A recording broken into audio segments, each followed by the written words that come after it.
So it's been a minute since I filmed my last episode, and the reason is because I've been busy launching my new community.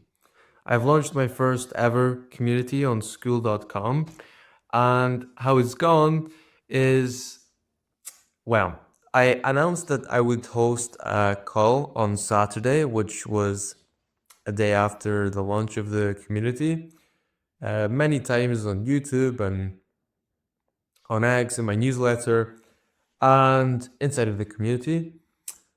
And then no one showed up. I prepared for hours and days to share with people what I had learned in my first 2 years of struggle, my journey. And this was going to be this incredibly valuable thing that I was going to share and give away incredible bonuses, and no one showed up. Now, before I tell you the 3 lessons I learned from that, let me just tell you something, which is that facing that failure, most people would have given up. But because I am playing the long game and I'm here for the long term outcome, I pushed through and I didn't really see that as a failure. Instead, I saw it as a lesson. And lo and behold, I now have my first regular in my community, which feels incredible. And by regular, I mean I now have someone who's genuinely excited and super enthusiastic to be in there and posts and engages in the community every day. And honestly, it's something so small, but it feels incredible, just like it felt when I first signed when I helped my first mentee or when I signed my first client. The first thing always feels incredible. And if I didn't have a long term vision, and if I had just given up there, then, you know, I would have just given up at the face of that one simple little failure, right? But instead, I have the mindset that I'm going to constantly iterate and improve this community. And because of that, I know that failure is impossible and that success is inevitable. Because when you constantly improve, success becomes inevitable.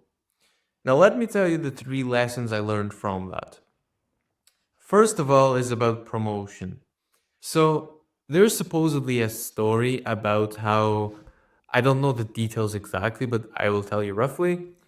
Henry Ford was walking around in their factory or their headquarters, whatever you want to call it, and he was constantly seeing this ad. I think they were working on it, and he was seeing this in the advertising department or something along those lines. And after weeks or months, he eventually went inside there and he said, I've been seeing this advertisement for so long. When are you guys going to take this down or create a new one? And they said, Sir, we've not even launched this yet. And the lesson there is that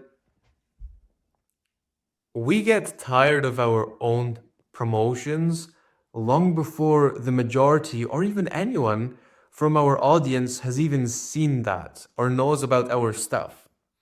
And I bet you if I really collected the data and I surveyed my audience and I asked them how many of them know or knew about that call or about my community, never mind that call, most of them would have said they had no idea. And the lesson there is just tell people about your stuff. Now, this does not mean think short term and just spam, promotions and just pitch everyone, and that's not what this means. This just means that you will be tired of your own stuff, whether it's a promotion or whether it's a lesson or a story that you're sharing. You're going to get bored of that long before anyone else will. And that includes your branding, by the way, because you will get bored long before anyone else properly either is familiar with you or your branding or your lessons or your posts. This applies to many things. So just remember that.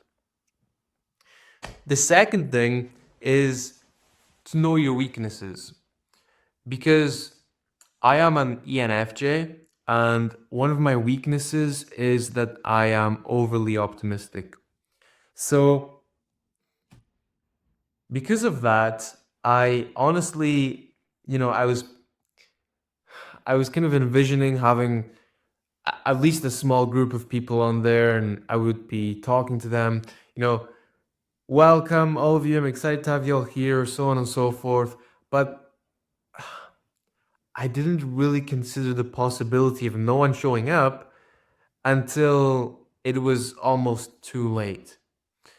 And so the whole point here is know yourself and know what you're great at, but also know what your weaknesses are.